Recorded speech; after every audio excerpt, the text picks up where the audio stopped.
Telugu Desam party Janasena శ్రేణులన్నీ కూడా కలిసి మున్సిపాలిటీలో ప్రతి వ్యక్తిని, ప్రతి కుటుంబాన్ని, ప్రతి ఇంటిని వెళ్ళటం జరిగింది ఎన్నికల ప్రచారంలో భాగంగా. ముఖ్యంగా ఏంటంటే అధికారంలో ఉన్న నాయకులు కళ్ళ ముందు ఉన్న ప్రజల సమస్యలు వాళ్ళకి కళ్ళ కనపడతాయి. నాకు అర్థమైనంత వరకు ప్రజలు తీవ్రమైన ఇబ్బందులు ఎదుర్కొన్నా కూడా అసలు కొన్నూరులో సమస్యలే లేనట్టు, కొన్నూరు ప్రజలు చాలా బ్రహ్మాండంగా సుఖ సంతోషాలతో ఉన్నట్టు వైకాపా నాయకులు మాట్లాడతారు.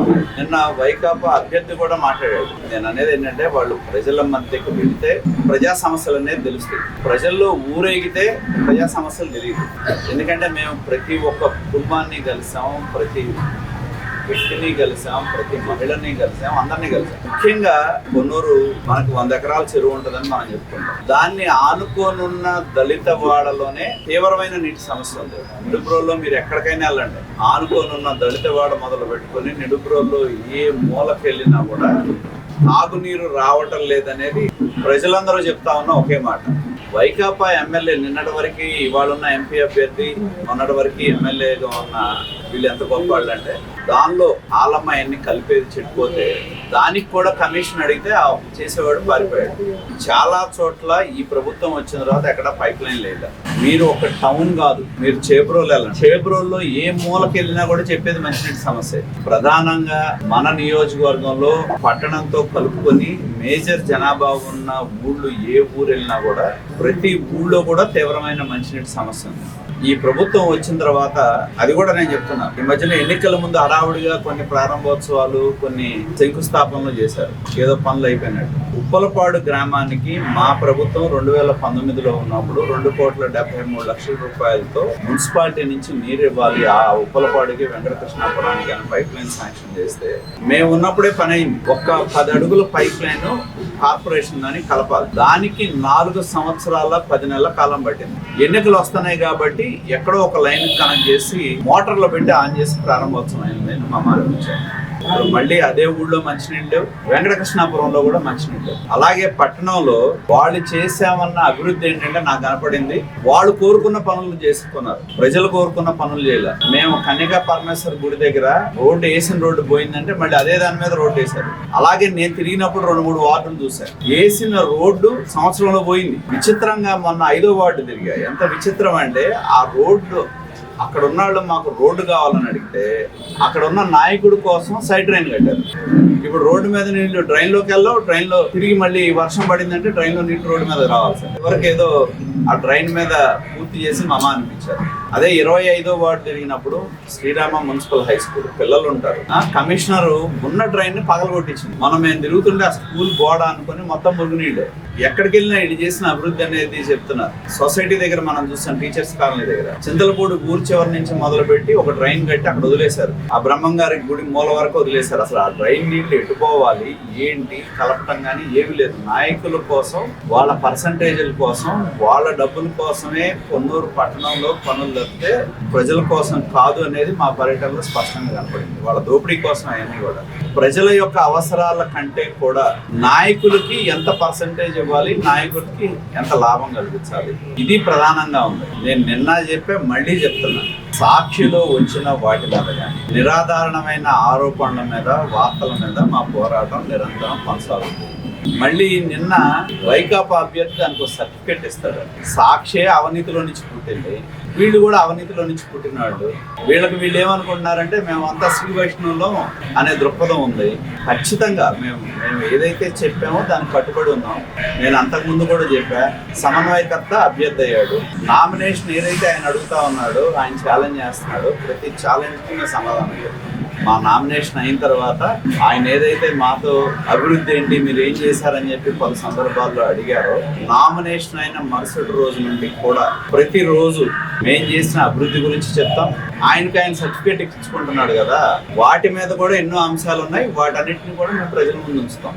ప్రతిరోజు అటు వాళ్ళన్న అంబటి రాంబాబు చేసిన సత్తెనపల్లి అరాచకాలు కానీ, ప్రజల మీద దౌర్జన్యం కానీ, జన సైనికుల మీద చేసిన దౌర్జన్యం కానీ, తప్పుడు కేసులు పెట్టడం కానీ, ఆ నియోజకవర్గంలో అన్న పేరు మీద ఈయన చేసిన దౌర్జన్యాలు కానీ, దోపిడీ కానీ, అధికారం ఉందని కొన్నిటిని ఆపుకోవచ్చు. ఆ ఆపుకున్న వాటిని కూడా మేము ప్రజల ముందు ఉంచుతాం. ఎందుకంటే అధికారులు కూడా, ఎన్నికల విధుల్లో ఉన్న అధికారులు కూడా మేము తెలియజేసేది ఒకటే, ఎన్నికల విధుల్లో ఉన్న అధికారులు నిష్పక్షపాతంగా ఉండాల్సిన బాధ్యత వాళ్ళ మీద ఉంది.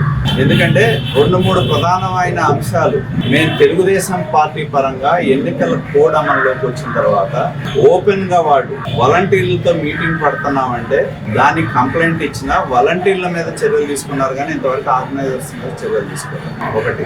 2, CMRF చెక్కుల మీద మేము కంప్లైంట్ ఇస్తే వాటిని ఏదో ఆయన పర్సనల్ గా ఇచ్చాడనే విధంగా ఎన్నికల అధికారులు రాశారు. దాని మీద మేము మళ్ళీ CEO కంప్లైంట్ ఇచ్చాము. అంటే ఇంకా కొంతమంది అధికారులకి మత్తు దిగిందో లేదో నాకు అర్థం కావడం. అధికార పార్టీ మత్తు ఎక్కడన్నా వాళ్ళ తలల్లో ఉంటే దాన్ని తీసేయండి. ఎన్నికల్లో అధికారులు అనేవాళ్ళు నిష్పక్షపాతంగా పనిచేయాలి. కాబట్టి ఏదైతే స్థానికంగా ఉండే అధికారులు ఇచ్చిన రిపోర్ట్లు తప్పుడు నివేదికలుగా ఉన్నాయి కాబట్టి మేము ఎలక్షన్ కమిషన్కి రిప్రజెంట్ చేసాం. వాళ్ళు ఎంక్వైరీ చేసి అభ్యర్థి మీద కేసు కట్టమని ఇచ్చారు. మేము ఏదైతే చెప్పామో అది వాస్తవమే కదా. అలాగే అధికార పార్టీకి సంబంధించిన వాళ్ళు మేము ఏదన్నా చేస్తే, నేను మొన్న కూడా ఆఫీసర్లో చెప్పింది ఒకటే, మేము గ్రామాల్లో తిరిగి జనసేన మేము మీటింగ్లు పెట్టుకున్నా, మేము తినే ప్రతి సమోసా దగ్గర నుంచి, మేము తాగే గ్లాస్ వాటర్ దగ్గర నుంచి అన్ని లెక్కలు రాసినాడు. అధికార పార్టీ ఓపెన్ గా టెంట్లు పెట్టి సెట్టింగ్ లేసి రోడ్ల మీద మీటింగ్ పెడుతుంటే వాళ్ళ ఖర్చు ఎందుకు రాయలేదని మేము ప్రశ్నించాం. మొన్న RO స్టేట్మెంట్ చూసినా కూడా అధికార పార్టీకి సంబంధించిన అభ్యర్థి ఖర్చు 11 లక్షలు అని చెప్పినట్టు గుర్తు. మరి మీరు చెప్పాలి కరెక్షన్. మాది సైకిళ్ళు మా మీద వేసారు, మాకు సంబంధం లేదు, అది 20-25 తీసేస్తే 20 లక్షలు మా ఖర్చు కింద చూపెట్టారు. ప్రతిపక్షంలో ఉన్న వాళ్ళు మాకంటే ఆ హంగు ఆర్భాటం అధికార పార్టీ అభ్యర్థి చేస్తే ఆయన ఖర్చేమో 11 లక్షలు అంట. ప్రతిపక్షంలో మేమేదో పోగు చేసుకొని వెళ్ళి అక్కడికెళ్ళి మీటింగ్ పెట్టుకుని మైక్ పెట్టుకొని టీలు స్నాక్స్ మంచినీళ్ళు తాగితే మాదే 20 లక్షలు. కాబట్టి ఎన్నికల అధికారులు కూడా మేము చెప్పేది ఏంటంటే, నిష్పక్షపాతంగా కనుక అధికారులు ఉండకపోతే ఏ అధికారి మీదైనా మేము కంప్లైంట్ చేస్తాం. మేము చెప్పిన 2 అంశాలు కూడా ఎలక్షన్ కమిషన్ నిర్ధారించింది. మా మీద లేని దాని మీద కూడా నేను వడ్లమూడిలో ప్రజల పేరెత్తలా, నేనేమి ఎవరిని బెదిరించలా. అంబటి మురళీకృష్ణ ప్రమేయంతో 2 కంప్లైంట్లు ఇచ్చారు. 1 అంబటి మురళీకృష్ణ కంప్లైంట్ ఇచ్చాడు. 2 వైకాపా పార్టీకి సంబంధించిన వడ్లమూడి గ్రామంలో ప్రజలను కంప్లైంట్ ఇచ్చారు. దానిలో ఎవరైతే 4 సంతకం పెట్టారో 2 వడ్లమూడి గ్రామస్తులు. ఒక అమ్మాయి మామూలుగా మీ అందరికీ తెలుసు, ఈ మీడియాలో కూడా అడ్డగోలకు మమ్మల్ని చెప్పింది. ఇంకొకళ్ళు ఎవరో పక్కన ఉండే కుర్రాళ్ళు, 2 చేబ్రోలాళ్ళు వడ్లమూడిలో జరిగిన MP ప్రచార సభలో నేనేదో మాట్లాడానని చెప్పి వడ్లమూడి గ్రామస్తులుగా వాళ్ళు కంప్లైంట్ పెడితే, అసలు ఆ కంప్లైంట్ పెట్టినాడు ఏ ఊరాడు, ఎక్కడాడు, అసలు ఆ ఊరితో సంబంధం ఉందా లేదా అనే ప్రాథమికమైన విచారణ కూడా చేయకుండా అసలు నేను ఎవరిని బెదిరించలా. ఫస్ట్ 2 కంప్లైంట్ ఇచ్చిన వాళ్ళు అసలు ఆ ఊరాళ్ళ కాదనే ప్రాథమికమైన విచారణ కూడా చేయట్లేదు. ఎక్కడో చేబ్రోల్లో ఉన్న శేషిరెడ్డి అనే వ్యక్తి, శ్రీదేవి అనే ఒక వైకాపా నాయకురాలు, వీళ్ళిద్దరు కూడా వడ్లమూడి గ్రామస్తులుగా కంప్లైంట్ పెడితే అసలు ఎన్నికల విధుల్లో ఉన్న అధికారులు కనీసమైన వాస్తవికతని పరిశీలించకుండా నాకు ఒక దృక్పథం కనబడుతుంది. ఏంటంటే అభ్యర్థి మీద, వైకాపా అభ్యర్థి మీద ఒక కేసు పెట్టాం కాబట్టి ఈయన మీద ఒక కేసు పెడితే మన అకౌంట్ క్లోజ్ అవుతుంది అనుకుంటున్నారు ఎన్నికల విధుల్లో ఉన్న అధికారులు. ఆ దృక్పథం ఉంటే మార్చుకోండి అని చెప్తారు. ఎందుకంటే అధికారంలో ఉన్నవాళ్ళు అభ్యర్థి కావచ్చు, లేదా ఇవాళ పెత్తనం తీసుకున్నాడు కావచ్చు. ఎందుకంటే మన పథకాక అన్నాడు కూడా చెప్తున్నారు. ఆర్కే ఎవరైతే ఉన్నారో ఆర్కే వాళ్ళ మనుషులందరినీ కూర్చోబెట్టి టాస్క్ ఫోర్స్ లో మన మనుషులు ఉన్నారు, దూడిపాళ్ళ నరేంద్ర కుమార్ని ఇబ్బంది పెడదాం అనే పదాలు వాడినట్టు తెలిసింది. టాస్క్ ఫోర్స్ లో ఆయన మనుషులు ఉండని, లేకపోతే సిస్టంలో ఎవరి మనుషులైనా ఉండని, ఎలక్షన్ యొక్క విధి విధానాలని భిన్నంగా ఏ ఒక్క అధికారి వ్యవహరించినా వదిలిపెట్టాం. అసలు ఐలాండ్ సెంటర్ దగ్గర జగన్ మీద రాయబడిన రోజు అదే మేము వస్తే ఎవరితో సంబంధం లేకుండా కేసు కట్టేవాళ్ళు. మేము ఎందుకు కంప్లైంట్ ఇవ్వాలి, అలా తెలియదు అని నడు రోడ్లో పెడితే మేము కంప్లైంట్ ఇస్తే మళ్ళీ దాని మీద కేసు కడతానికి 4 రోజులు, చర్చిలోకి వెళ్ళి ఓటు అడిగితే కేసు కడతానికి 4 రోజులు. ఏమైనా మా పక్కన రోజు ఒక టీం తిరుగుతుంది కదా, మరి అభ్యర్థి ఏమిటి ఎందుకు తిరగటల్లా? వైకాపా అభ్యర్థి ఏమిట మా మీదన్నా కొన్ని సోమోటోగా తీసుకున్నారు తప్పితే అధికార పార్టీ అభ్యర్థి మీద సోమోటోగా వీళ్ళు చేసిందే లేదు. వీళ్ళు ఏదైతే నిరాధారమైన రిపోర్ట్స్ ఇచ్చారో అవి కరెక్ట్ కాదు అని స్టేట్ ఎలక్షన్ కమిషన్ నిర్ధారించి CMRF చెక్కులే ఉదాహరణ. కాబట్టి మేము కోరేది ఏంటంటే ఎన్నికల అధికారులు నిష్పక్షపాతంగా ఉండాల్సిన అవసరం ఉంది. దానికి భిన్నంగా ఉంటే మేము ఎలక్షన్ కమిషన్ కాదు, సెంట్రల్ ఎలక్షన్ కమిషన్ కూడా కంప్లైంట్ ఇస్తాం. మూడోది, నేను కూడా అభ్యర్థికి చెప్పేది ఏంటంటే, రాజకీయాల్లో కొన్ని సైద్ధాంతికమైన పోరాటాలు ఉంటాయి. ఆయన ఇంకా పాత బాటలో ఎంతసేపటికి ఏమనుకున్నా అంటే నన్ను విమర్శిస్తేనో నా మీద మాట్లాడితేనేమో దానివల్ల ఆయన పాపులారిటీ వస్తుంది అనుకుంటే ఆయన కర్మ. ఆయన ఏదో మళ్ళీ చెబుతున్నాడు ఏది జైలుకి వెళ్తారు అనుకోడు. నేను ప్రజల కోసం ఎన్నిసార్లైనా జైలుకి వెళ్తాను. నేను నమ్మిన సిద్ధాంతం కోసం ఎన్నిసార్లైనా జైలుకి వెళ్తాను. నాకేం జైలు అంటే భయం లేదు, కేసులు అంటే భయం లేదు. ఒకడు గుర్తుపెట్టుకోవాలి. కానీ మీరేమనుకుంటున్నారంటే అంబటి రాంబాబు ఎలా నటిస్తాడో ఈయన కూడా నటనలో ఇంకా చాలా గొప్పోడు. కాబట్టి మీ నటన, మీరు ఏదైతే ఇక్కడ కొన్నూరులో ముసుగేసుకొని వచ్చారో ఆ ముసుగు, ఏదైతే నాకు దాతృత్వం ఉంది, నేనేదో అది చేసా ఇది చేసా ఇవన్నీ చెప్తున్నారో అవన్నీ ఖచ్చితంగా నామినేషన్ తర్వాత సీరియల్ వారీగా ఒక్కొక్క అంశం ప్రజల ముందు ఉంచుతాం. అలాగే మీరేమనుకుంటున్నారంటే మీరు చేసిన పాపాలన్నీ ఎక్కడ పాతాళంలో మేము పెట్టాం, అంత లోతు ఎవరు వెళ్తారని మీరు అనుకుంటున్నారు. ఆ పాపాలన్నీ తవ్విదీస్తే జీవితంలో మీరు బయటికి కూడా రారు. నేను ఖచ్చితంగా చెప్తున్నాను. ఎందుకంటే ఇంతవరకు మాది ఆ ఆలోచన కాదు. ఎవరినైనా వ్యక్తిగతంగా ఇబ్బంది పెట్టాలనే ఆలోచన, వ్యక్తిగతంగా చేయాలన్న ఆలోచన మాది కాదు. కానీ వాళ్ళు ఏమంటున్నారంటే జైలుకు పంపిస్తాం, జైల్లో పెడతాడు, మళ్ళీ జైలుకి వెళ్తాడు. జైలు గోడల్లోకి వెళ్ళినాడని జైలు గోడల నుంచి బయటకు వచ్చినాడు. కాకపోతే మీరు గుర్తుంచుకోవాల్సింది ఏంటంటే, మీరు ఆ మార్గాన్ని ఎంచుకుంటే మేము ఆ మార్గంలో వెళ్తే పాపాల భైరవులాగా మీ చిట్టాలు తవ్విన పాతాళంలో ఎంత లోతుకెళ్ళినా ఒక విషయం బయటకు వచ్చింది. కాబట్టి దేనికైనా మేము సిద్ధం. మీరు చెప్పే నిన్నే మేము ఈవెన్ CEO కూడా సాక్షి మీద కంప్లైంట్ చేస్తున్నాం. ఆల్రెడీ RO కంప్లైంట్ ఇచ్చాం, CEO కంప్లైంట్ ఇస్తాం. రాష్ట్రంలో మోడల్ కోడ్ ఆఫ్ కండక్ట్ ఉండగా వాళ్ళు రాసే పిచ్చి రాతల మీద వాటి మీద కంప్లైంట్ ఇస్తున్నాం. ఆల్రెడీ పోలీస్ స్టేషన్లో ఇచ్చాం. డెఫమేషన్ కేసు వేస్తాం. ఆల్రెడీ ఇంతకుముందు వేసాం, మళ్ళీ వేస్తాం. కాబట్టి ఏంటంటే అధికారంలో ఉన్న నాయకులు, ఎందుకంటే ఆయన సమన్వయకర్త కాగానే పోలీసులు వెళ్ళి క్యూలు కట్టారు, CAలు వెళ్ళి బొకేలు ఇచ్చారు, ప్రారంభోత్సవాలు చేశాడు. అంటే వాళ్ళకి అధికారం అనే అహంకారం, అధికార పార్టీలో ఉన్నామనే అహంకారం వాళ్ళలో ఉంది. కాబట్టి ఆ అహంకారానికి ప్రజలు రేపు మే 13వ తారీఖు ఎన్నికల్లో బుద్ధి చెప్తారు. కాబట్టి ఈ పట్టణంలో మేము తిరిగినప్పుడు ఎన్నో సమస్యలు ప్రజల దగ్గర నుంచి వచ్చినాయి.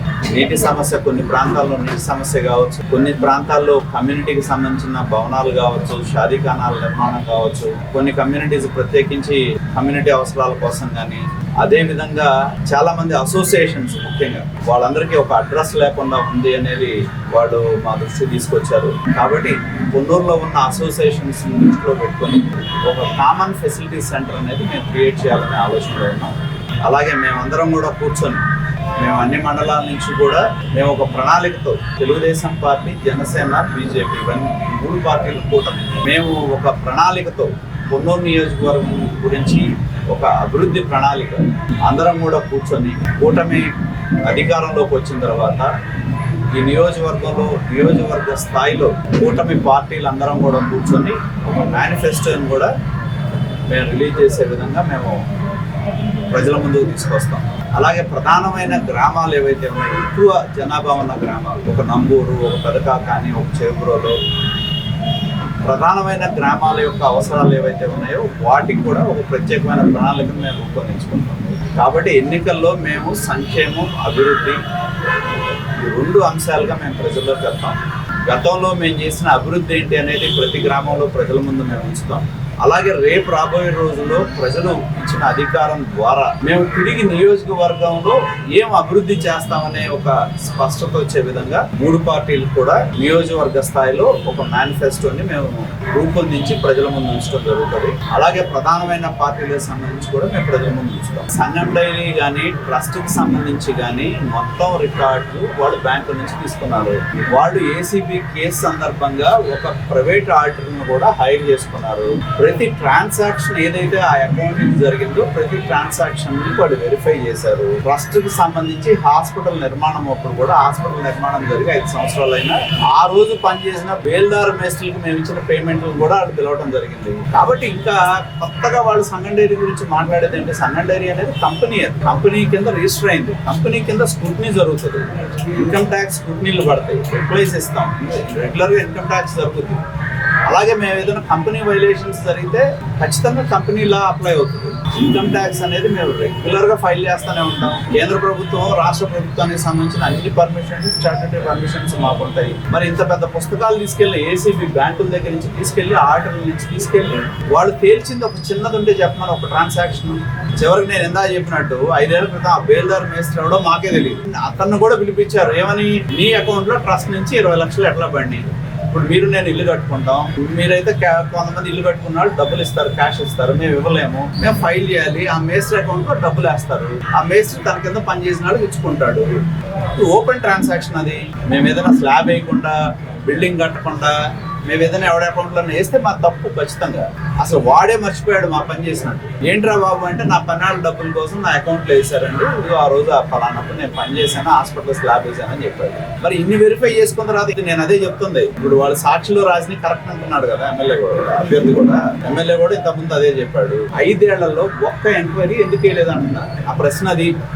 సంగం డైరీ మినహాయిస్తే కాసేపు కరిముల్లా మేమందరం తెలుసు అనుకో, కరిముల్లా భూమి కూడా నాదంటాడు. నేనేం చెప్తాను దానికి? 1977, 78లో జరిగిన రిజిస్ట్రేషన్స్ అప్పటి నుంచి చేతులు మారి ఎవడెవడో కొనుక్కొని ఎవడెవడో జరుగుతాయి. ఆ ట్రాన్సాక్షన్స్ ఎవడో చివరికి ఎవరిదో అయితే వాడేదో ఒక బోర్ కోసం, నాకు బోర్ కావాలంటే ఒక మాట చెప్పండి ఎంఆర్ఓ కంటే, బోర్ పర్మిషన్ ఇరా బాబు అంటే అది తీసుకొచ్చి దూల్పల్లి నరేంద్ర అకౌంట్లో వేస్తే నేనేం చెప్తాను? నేను ప్రకటించినవి కాకుండా ఇంకేదైనా ఆస్తులు ఉంటే ఏదైనా ఆర్డర్ తీసుకోమని నాకు ఎందుకంటున్నా? ఇంత పెద్ద ఇంటెలిజెన్స్ వ్యవస్థ, ఇంత పెద్ద ప్రభుత్వ వ్యవస్థ, ఇంత పెద్ద రిజిస్ట్రేషన్ డిపార్ట్మెంట్, ఆ ప్రభుత్వం దగ్గర బినామీ చట్టం ఉంది. నిజంగానే XYZ లో నాకు బినామీ అంటే బినామీ యాక్ట్ ఉపయోగించి తీసుకో, మేమేమో అడ్డం కాదు కదా. బినామీ చట్టం ఉంది, బినామీ చట్టం ఉంది. నువ్వు నిర్ధారించి ఇదిగో పలానా ఆస్తి దూల్పల్లి నరేంద్ర ఆయన అకౌంట్కి ఇదిగో ఈ డబ్బులు వెళ్ళి ఇప్పుడు ఆయన మనిషి కాబట్టి కొన్నాడని తీసుకో. బినామీ చట్టం ఉపయోగించి ఆస్తులన్నీ తీసుకో. ఎవరొద్దన్నాడు? నేను వద్దన్నాను. 4 ఏళ్లలో ఏమైనా అడ్డం పడితే ఆగిందా? ఆగుద్దా? ఏ ఒక్కటి నిరూపించలేకేంటంటే కేవలం సంగం డైరీ మీద మాత్రమే పడుతున్నారు. అదేంటంటే అది చక్కగా కాస్త ఎదుగుతుంది, కళ్ళ ముందు ఒక పాడి ఆవులా కనపడుతుంది కాబట్టి దాన్ని కూడా నరికేస్తే సరిపోతుంది అనేది వాళ్ళ ఆలోచన. చంపేస్తే చాలా అది ఎటు సాధ్యపడలా. సంగం డైరీ తప్పితే ఇంకేదన్నా వాళ్ళని ఒక మాట మాట్లాడింది చెప్పండి. ఏసీబీ రికార్డులు తీసుకెళ్లారు. 30 రోజులు సంగం డైరీలో ఎస్టేసల్లా అంగుళం ఎతికారు. 30 రోజులు, 33 రోజులు ఎతికారు. 100 మంది పోలీసులు కాపలా పెట్టారు. 30-40 మంది ఆఫీసర్లు, మా డైరెక్టర్లతో సహా చాలా మందిని ఏసీబీ ఎంక్వైరీకి పిలిపించారు. ఆడిటర్లను పిలిపించారు. ప్రైవేట్ ఆడిటర్లను హైర్ చేసుకున్నారు అకౌంట్లు చూడటానికి. ఇన్ని చేశారు. చేసి వాళ్ళకి నిర్ధారించిందంటే చివరికి ఆ 10 ఎకరాల దగ్గరికే వచ్చారు. చివరికి ఎంతసేపు చెప్పినా ట్రస్ట్కి సంబంధించిన 10 ఎకరాలు ఏదైతే ఉందో దాని గురించి తప్పితే ఈ రోజుకి అంత మించి ఎక్కడ ఏ ఫైనాన్షియల్ ట్రాన్సాక్షన్ కూడా ఇదిగో పలానా అకౌంట్ నుంచి పలానాడికి, పలానాడి నుంచి పలానాడికి ఇంతవరకు నిర్ధారించిన నేపథ్యమే లేదు. కాబట్టి నేను కోరేది ఏంటంటే, నేను అదే చెప్తున్నాను, నామినేషన్ రోజు నుంచి చాలా అంశాలు మేము ప్రజల ముందు ఉంచుతాం. మేము ప్రజల కోసం పోరాడేవాళ్ళం. అధికారం ఉంది, అధికారం లేదనేది కాదు. నిన్న కూడా మీరు చూశారు, ఒక లైన్ మెన్ చనిపోయాడు ఎక్కడో వెంకటకృష్ణాపురంలో. ఎనర్జీ అసిస్టెంట్ తీసుకొచ్చి ఏఈ ఎవరు వేసింది? కిలార వెంకట రోజే డబ్బులు తీసుకొని ఎయ్యిని వేసాడు. 10 ఇంటికి చనిపోతే ఒక్క ఆఫీసర్ స్పందించలే. మా వాళ్ళు వెళ్ళి ఏంటని నిలదీస్తే ఒక్క ఆఫీసర్ కూడా రాలా. నేను అడిగేది ఒకటి, అమ్మడి మురళీకృష్ణ ఇన్ని మాటలు చెప్తున్నాడు, చనిపోయిన కుర్రాడు కాపు కాదా? అధికారం మీదేగా. చనిపోయిన కుర్రాడు కాపులకు సంబంధించిన కుర్రాడు, వెంకటకృష్ణాపురం కుర్రాడు. కావాలని అధికారులు అతన్ని కరెంటున్న పోల్ ఎక్కిచ్చారు, చనిపోయాడు. సానుభూతి ఎందుకు తెలపలే? అతను మా చుట్టమో పక్కమో కాదు కదా. విషయం తెలిసినప్పుడు మేము వెళ్ళి నిలబడ్డాం. మేము నిలబడినందువల్లే డిఈ వచ్చాడు. ఎస్సీకి ఫోన్ చేశాం. వచ్చినా సరే, లేదంటే ఆ బాడీని తీసుకెళ్ళి ఆయన ఆఫీస్ ముందు పెడతామని చెప్పాం. మేము వాళ్ళకి సంబంధించిన వాళ్ళు ఎవరన్నా వచ్చి ఆ కుటుంబానికి హామీ ఇవ్వటం. ఎందుకంటే ఎలక్ట్రిసిటీ డిపార్ట్మెంట్ తప్పు వల్ల ఆ కుర్రాడు ప్రాణాలు పోగొట్టుకున్నాడు. 27 ఏళ్ల కుర్రాడు, ఇంకా పెళ్లి కూడా కాదు. మాకంటే ఎక్కువ బాధ్యత ఉంది అతనికి. అధికార పార్టీ అని చెప్తున్నాడు కదా, అధికార పార్టీ అభ్యర్థి అతను. ఇక్కడ మేము మాట్లాడితే గానీ డిఈ రాలా. డిఈ వచ్చి అధికారికంగా హామీ ఇచ్చాడు, ప్రభుత్వం నుంచి వచ్చే కాంపెన్సేషన్ ఇప్పిస్తాం, ఆ కుటుంబంలో ఒకరికి ఉద్యోగం ఇస్తామని. మా ప్రవృత్తి కానీ, మా ఆలోచన విధానం కానీ, కష్టం ఎక్కడుంటే అక్కడ మేము ఉంటాం. అన్యాయం ఎవరికి జరుగుద్ది అంటే అక్కడ ఉంటాం. వాళ్ళ తరపున పోరాడతాం. వాళ్ళలాగా పెత్తందారుల కోసం పోరాడాం. కాబట్టి నేను అనేది అదే, ప్రతిపక్షంలో ఉన్న మేము ఆరోపణలు చేశామంటే అర్థం ఉంది, అధికారంలో ఉన్నాడు ఆరోపణలు చేశాడంటే అసలు అర్థం లేదంటున్నా. మేము అధికారంలోకి వస్తాము, ఆరోపణలు మేము చేయం. మేము ఏదైతే గతంలో వీళ్ళ అవినీతి గురించి బయట పెట్టామో వాటి మీద చర్యలు తీసుకుంటాం మేము అధికారంలోకి వస్తే. స్పష్టంగా అధికారంలో ఉండి అధికారాన్ని ఉపయోగించి ఎక్కడెక్కడి నుంచి ఎవరెవరి పేర్ల మీద గ్రావెల్ లారీలతో సహా వాళ్లే పెట్టించి ఎవరి అకౌంట్ లో డబ్బులు వేశారు, ఆ అకౌంట్ నుంచి ఎవరెవరికి చేరిని, అవన్నీ కూడా మేము అధికారం వచ్చిన తర్వాత నిరూపిస్తాం, ప్రజల ముందే ఉంచుతాం. మేము ఇవాళ అధికారంలో ఉన్నాడు 5 సంవత్సరాలు ఉండి గోడు గిల్లుకుంటూ కూర్చొని ఇవాళ మళ్ళీ వచ్చి పేపర్ ఆడదు కదా అని రాయించి నోరుందగానే అడ్డగోలుగా మాట్లాడితే ఎవడు ఊరుకోడు ఇక్కడ. కాబట్టి మేము కూడా ఖచ్చితంగా ఏవైతే ఉన్నాయో ఆ చిత్తామంతా కూడా మేము చేసిన అభివృద్ధి ఛాలెంజ్ ఒకటి ఇస్తారు కదా, 14-19 మధ్య మేము చేసిన అభివృద్ధి ఏంటి అనే దాంతో మొదలుపెట్టి వాళ్ళకి సంబంధించిన ప్రతి అంశాన్ని మేము ప్రజల ముందు ఉంచుతాం. ఎస్బీ పోలీసులు ఉంటారు, నీ ఇంటెలిజెన్స్ ఉంటారు, నీ మనుషులు ఉంటారు, లేదా ఇంకా నువ్వు కొనుక్కున్న వాళ్ళు ఎవరన్నా వాళ్ళు ఉంటారు. ఎందుకు ఆ బిల్లులు తెచ్చి పెడితే అప్పుడు మాట్లాడుకుందామా. నేను అనేది ఒకటే, ప్రతిపక్షంలో ఉన్నా మేము ఆరోపణలు చేసామంటే అర్థం ఉంది, అధికారంలో ఉన్నాడు ఆరోపణలు కాదు వాస్తవాలు ఉంచండి అని చెప్తున్నాం. మేము అది ఎన్ని రోజులు ఓల్డ్ అదేదో చెప్తారు, పాత రోజుల్లో రికార్డు వేస్తే అదే దొరుకుతుంది. ఎన్ని రోజులు చెప్తారు సంగం డైరీ? మీరు సంగం డైరీ ఎంత పేరు చెప్తే అన్ని సార్లు పలిగితే అంత ఎందుకు ఎదుగుద్ది సంగం డైరీ. అది అందుకనే పలకండి అని చెప్తారు. సంగం డైరీలో మీ కుటుంబానికి సంబంధించిన మూలధనం లేకుండా మీరు అప్లికేట్ చేసుకుని నడిపిస్తున్నారు. సంగం డైరీ మీ బడ్డీ కానివ్వండి, మీకు పర్సనల్ కానీ పెట్టుబడి కానీ కొత్త పెట్టడం మొత్తం సంగం డైరీ డబ్బులు చేసుకుంటున్నారు. నష్టజాగ్రత్తలు తీసుకొచ్చారు. ఆ విషయంలో మిమ్మల్ని తప్పకుండా 101% జైలు పంపిస్తామని సవాల్ చేస్తున్నారు. నేను చెప్పేది ఒకటే, జగన్మోహన్ రెడ్డి వల్లే కాల. రెండోది, చైర్మన్ నేను కాదు కదా, నేను కాకముందున్న చైర్మన్లకు ఏ ఫెసిలిటీస్ ఉన్నాయో అదే ఫెసిలిటీస్ చైర్మన్గా నాకు వస్తాయి. పాత చైర్మన్లు బండి ఇవ్వడం కంపెనీ పాలసీ అనుకో, కంపెనీ పాలసీ నాకు వర్తిస్తుంది. రాజన్ బాబు ఉన్నాడు, లేదా ఇంకా చాలా మంది చైర్మన్లు ఉన్నారు, కంపెనీ పాలసీ వర్తించింది. కానీ గిరిపాల్ నరేంద్ర కోసం పాలసీ మారదు. సంగం డైరీలో ఏ ఊళ్ళో మేము వ్యాపారం చేసినా అన్నిటికీ ఒకటే విధానంలో వెళ్తాం. కంపెనీ కూడా అలానే ఉంటుంది. కంపెనీ పాలసీ అనుకో, అది తనకేంటంటే నన్ను అడిగితే మా ప్రొడ్యూసర్స్ అడగాలి. కంపెనీ పాలసీ, అది కంపెనీలో పాలసీలు ఉంటాయి, విధానం ప్రకారం ఉంటుంది, విధానం ప్రకారం నడుస్తుంది కంపెనీ అనేది. దానిలో ఎవరికి స్పెషల్ ఫేవర్ అనేది ఎవరికి ఉండదు కదా. ఇప్పుడు మా అమ్మాయి పని చేసినా స్పెషల్ ఫేవర్ ఏమి ఉండదు.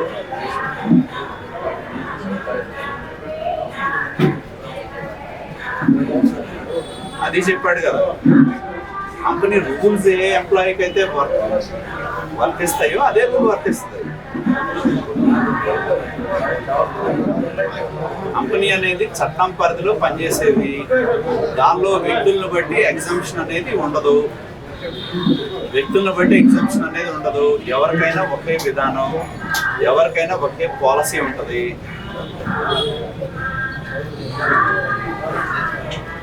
కాబట్టి ఇవన్నీ ఏంటంటే ఏమి చూడడానికి లేక అదే మాట చెప్తారు. మేము ఆ రోజు ఏసీబీ వాళ్ళు ఉన్న రోజు అదే చెప్పాం, ఇవాళ అదే. దానిలో తేడా ఏంటంటే ఆ రోజు ఉన్నారు, ఈ రోజు ఉన్నారు. మేము ఆర్గనైజేషన్స్ కి కట్టుబడి ఆర్గనైజేషన్స్ కోసం పనిచేసేవాళ్ళం. వాళ్ళు అనుకున్నట్టు ఇదే శ్రమ, ఇదే పెట్టుబడి ఇంకో చోట పెడితే ఎలా ఉండేదో అది వేరే విషయం. కానీ మేము ఈ ఆర్గనైజేషన్స్ నిలబడాలి అని పనిచేసేవాళ్ళం. మా శక్తి వంచన లేకుండా ఈ ఆర్గనైజేషన్స్ ద్వారా 10 మంది బతకాలని కోరుకునేవాడు. ఏరియాలు కూడా వెళ్ళామనుకో, ఆ ఏరియాలో 100 మంది 200 మంది కుటుంబాలు ఎంప్లాయీస్ వస్తారు. లేదా ఫార్మర్స్ ఉన్నారనుకో, ఒక నెట్వర్క్ వస్తుంది. ఎక్కడికి వెళ్ళినా మాకు ఆ ఓరియంటేషన్ ఉంటుంది. కాబట్టి చెప్పా కదా, సీరియల్లో చాలా ఉన్నాయి, చాలా మాట్లాడుకున్నాం.